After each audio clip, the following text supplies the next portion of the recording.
You may know, you may not, that I'm an admirer of Nietzsche.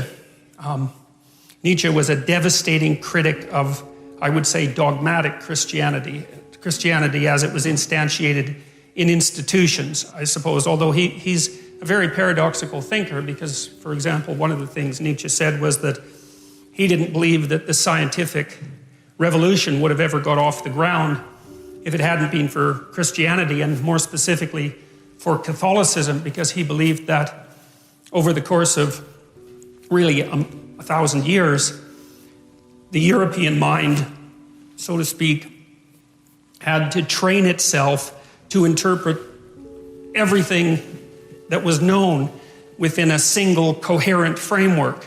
Coherent if you accept the initial axioms. A single coherent framework. And so Nietzsche believed that that Catholicization of the phenomena of life and of history produced the kind of mind that was then capable of transcending its dogmatic foundations and then concentrating on something else, which in this particular case happened to be the natural world. And so Nietzsche believed that in some sense Christianity died at its own hand.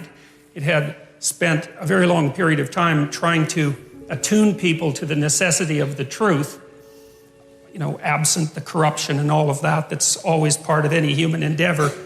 And then the spirit of the truth that was developed by Christianity turned on the roots of Christianity, and everyone woke up and said something like, or thought something like, well, how is it that we came to believe any of this? It's like waking up one day and noting that you really don't know why you put a Christmas tree up, but you've been doing it for a long time, and that's what people do. And there are reasons that Christmas trees came about, but the ritual lasts long after the reasons have been forgotten.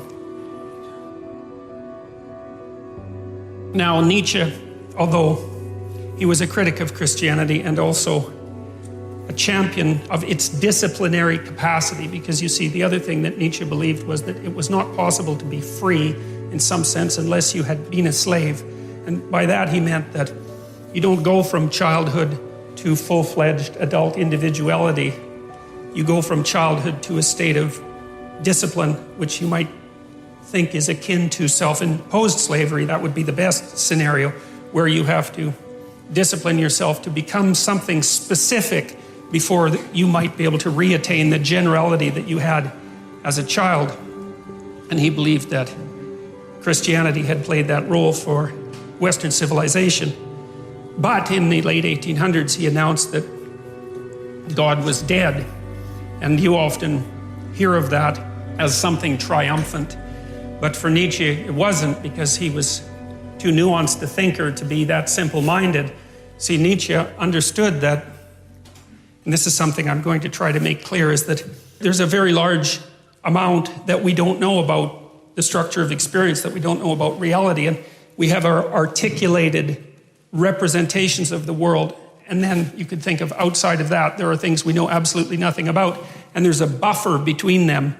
And those are things we sort of know something about. And we don't know them in an articulated way. Here's an example. Sometimes you're arguing with someone close to you, and they're in a bad mood, They're being touchy and unreasonable, and you keep the conversation up, and maybe all of a sudden they get angry, or maybe they cry. And then when they cry, they figure out what they're angry about, and it has nothing to do with you, even though you might have been what precipitated the argument. That's an interesting phenomenon as far as I'm concerned, because it means that people can know things at one level without being able to speak what they know at another. And in some sense, the thoughts rise up from the body, and they do that in moods, and they do that in images, and they do that in actions. And we have all sorts of ways that we understand before we understand in a fully articulated manner. And so we have this articulated space that we can all discuss, and then outside of that, we have something that's more akin to a dream that we're embedded in, and it's an emotional dream that we're embedded in, and that's based, at least in part, on our actions, and I'll describe that later. And then outside of that is what we don't know anything about at all. And in that dream, that's where the mystics live, and that's where the artists live, and they're the mediators between the absolute unknown and the things we know for sure.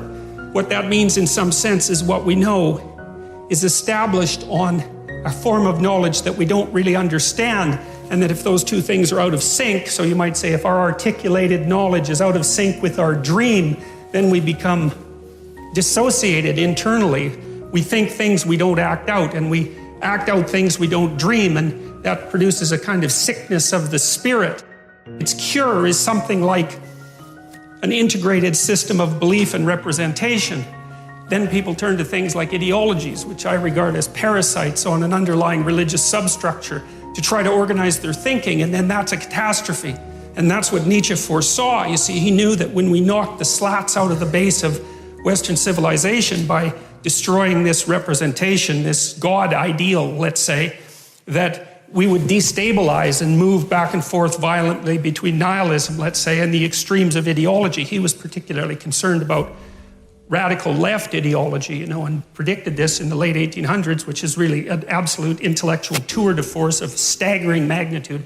Predicted that in the 20th century that hundreds of millions of people would die because of the replacement of these underlying dreamlike structures with this rational but deeply incorrect representation of the world. And we've been oscillating back and forth between left and right in some sense ever since.